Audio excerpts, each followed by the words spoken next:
अफगानिस्तान में नहीं चलेगी मनमानी, मॉस्को से ट्रंप को सीधा संदेश। भारत समेत इन देशों ने भी दी चेतावनी। जानेंगे क्या है मामला। तो वहीं दूसरी तरफ पाकिस्तान पर बढ़ती ट्रंप की मेहरबानी, देने वाले हैं खास मिसाइल। जहां एक तरफ ये सब कुछ चल रहा है तो वहीं दूसरी तरफ गाजा पर डील को तैयार, लेकिन हमास ने रखी कौन सी नई शर्त। जियोपॉलिटिक्स में बहुत कुछ चल रहा है, जानने को मिलेगा बहुत कुछ। आइए जानते हैं इन खबरों को विस्तार से। हमास ने मंगलवार को कहा कि वह राष्ट्रपति डोनाल्ड ट्रंप की योजना पर आधारित गाजा में युद्ध समाप्त करने के लिए एक समझौता करने को तैयार है, लेकिन उसकी अभी भी कुछ मांगे हैं। साथ ही उसने गारंटी भी मांगी है। इस बीच कतर के प्रधानमंत्री और अमेरिका के वरिष्ठ मध्यस्थता फिलिस्तीनी आतंकवादी समूह और इजराइल के बीच अप्रत्यक्ष बातचीत में शामिल होने के लिए इजिप्ट रवाना हो गए। हमास के इजराइल पर हमले की दूसरी वर्षगांठ, ट्रंप ने गाजा समझौते की दिशा में प्रगति को लेकर आशा जताई। विशेष दूत स्टीव विटकॉफ और ट्रंप के दामाद और उसके पहले कार्यकाल के दौरान मध्य पूर्व दूत रहे जेरेड कुशवर सहित एक अमेरिकी दल बातचीत के लिए रवाना हो गए।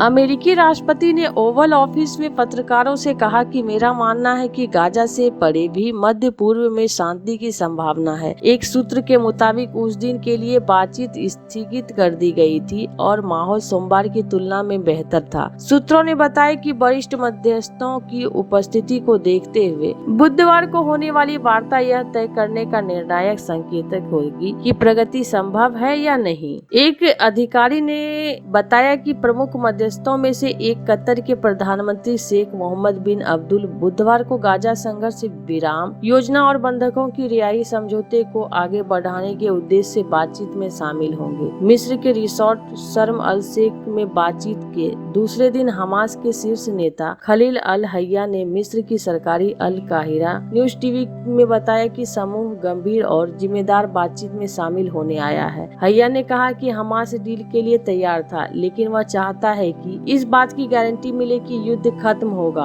और यह फिर से शुरू नहीं होगा। गाजा के अधिकारियों के अनुसार 7 अक्टूबर 2023 को फिलिस्तीनी आतंकवादियों द्वारा इजराइल पर किए गए हमले के बाद से लगभग 67,000 लोग मारे गए और गाजा तबाह हो गया। इजराइल का कहना है कि उस दिन 1200 लोग मारे गए थे और 251 को बंधक बनाकर गाजा ले जाया गया था। इन बातचीत से युद्ध खत्म होने की उम्मीद बनी। सभी पक्षों के अधिकारियों ने त्वरित समझौते की संभावनाओं पर सावधानी बरतने का आग्रह किया। तो वहीं दूसरी तरफ पाकिस्तान को अमेरिका से AIM 120 उन्नत मध्यम दूरी की हवा में मार करने वाली मिसाइलें मिलने की संभावना है। यह जानकारी मंगलवार को मीडिया में आई एक खबर में दी गई। कुछ समाचार एक्सप्रेस में प्रकाशित एक खबर के अनुसार अमेरिका के युद्ध मंत्रालय की ओर से हाल ही में अधिसूचित एक हथियार अनुबंध में AIM 120 के खरीदने में पाकिस्तान का भी नाम शामिल है। कुछ जानकारी के मुताबिक इस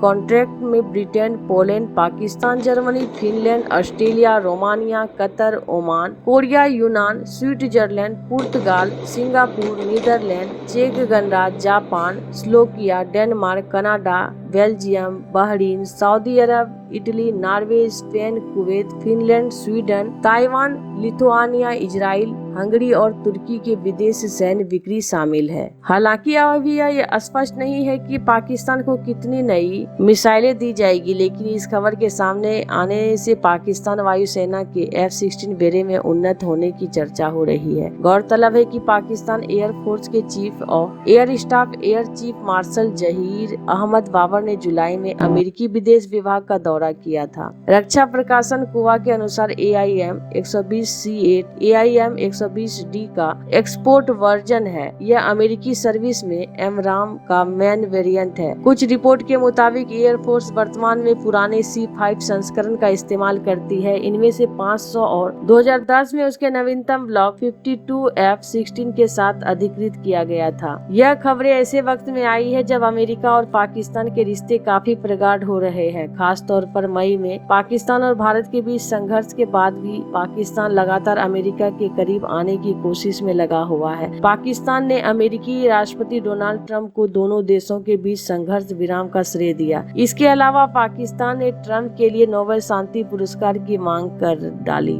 जहां एक तरफ ये सब कुछ चल रहा है तो वहीं दूसरी तरफ अफगानिस्तान में विदेशी सैन्य बुनियादी ढांचे की तैनाती के प्रयासों के विरोध में उतरे रूस और चीन और 7 अन्य देशों को मंगलवार को भारत का भी साथ मिला। यह विरोध अफगानिस्तान के सामरिक रूप से महत्वपूर्ण बगराम एयरबेस को सौंपने के लिए अमेरिकी राष्ट्रपति डोनाल्ड ट्रंप तालिबान शासन पर दबाव बनाने जाने की पृष्ठभूमि में किया गया है। मॉस्को फॉर्मेट वार्ता के नए संस्करण में देशों के समूह ने अफगानिस्तान में समृद्धि और विकास लाने के तौर तरीके पर व्यापक विचार विमर्श किया। इन देशों ने अफगानिस्तान और पड़ोसी देशों में सैन्य बुनियादी ढांचे तैनात करने के कुछ देशों के प्रयासों का अस्वीकार बताया क्योंकि यह क्षेत्रीय शांति और स्थिरता के हितों की पूर्ति नहीं करता है। दरअसल कुछ हफ्ते पहले अमेरिकी राष्ट्रपति डोनाल्ड ट्रंप ने कहा था कि तालिबान को बगराम एयरबेस अमेरिका को सौंप देना चाहिए क्योंकि इसे वाशिंगटन ने स्थापित किया था। आपको बता दें कि मॉस्को में हुई बातचीत में भाग लेने वाले देशों में द्विपक्षीय और बहुपक्षीय दोनों स्तरों के आतंकवाद रोधी सहयोग को मजबूत करने का आह्वान किया। बयान में जोर देकर कहा गया कि अफगानिस्तान को आतंकवाद को खत्म करने और इसे जल्द से जल्द जड़ से मिटाने के लिए ठोस कदम उठाने में मदद दी जानी चाहिए ताकि काबुल की धरती का इस्तेमाल पड़ोसी देशों और अन्य जगहों की सुरक्षा के लिए खतरे के रूप में न हो। इसमें कहा गया कि इन देशों ने इन बात पर जोर दिया कि आतंकवाद अफगानिस्तान क्षेत्र और व्यापक विश्व की सुरक्षा के लिए एक गंभीर खतरा है। भारत, रूस और चीन के अलावा इस बैठक में Iran, Kazakhstan, Kyrgyzstan, Pakistan, Tajikistan और उज्बेकिस्तान ने भी भाग लिया। तालिबान के विदेश मंत्री आमिर खान मुत्ताकी ने पहली बार मॉस्को फॉर्मेट वार्ता में भाग लिया। इन देशों ने इन क्षेत्र और इसमें आगे के देशों के साथ अफगानिस्तान की आर्थिक संबंधों की आवश्यकता को जोर दिया। मॉस्को स्थित भारतीय दूतावास ने कहा कि राजदूत विनय कुमार के नेतृत्व में भारतीय प्रतिनिधि मंडल ने एक स्वतंत्र, शांतिपूर्ण और स्थिर अफगानिस्तान तथा वहां के लोगों को सामाजिक, आर्थिक विकास और समृद्धि का समर्थन किया। दूतावास ने सोशल मीडिया पर कहा कि भारत की स्थिति दोहराई कि एक सुरक्षित, शांतिपूर्ण और स्थिर अफगानिस्तान वहां के लोगों के हितों की पूर्ति करेगा और क्षेत्रीय लचीलेपन और वैश्विक सुरक्षा के लिए आवश्यक होगा। तो वहीं दूसरी तरफ चीन ताइवान तनाव पर सनसनीखेज खुलासा। आपको बता दें कि institute for the study of war ISW ने चीन और ताइवान के बीच तनाव को लेकर बड़ा खुलासा किया है। ताइपे टाइम्स की एक रिपोर्ट के मुताबिक चीनी जहाज ताइवान के क्षेत्रीय जल क्षेत्र में नकली automatic identification system AIS signal भेज रहे हैं। यह संज्ञात्मक युद्ध की एक सुनियोजित रणनीति है जिसका लक्ष्य ताइवान के विभिन्न घुसपैठों पर प्रतिक्रियाओं का परीक्षण करना है। इससे चीन ताइवान के सूचना तंत्र को भ्रमित कर सकता है और उसके खतरे की पहचान तथा प्रतिक्रिया तंत्र को कमजोर कर सकता है। रिपोर्ट में बताया गया कि पहले भी कई चीनी मछली पकड़ने वाले जहाजों ने ताइवान के जल क्षेत्र में झूठे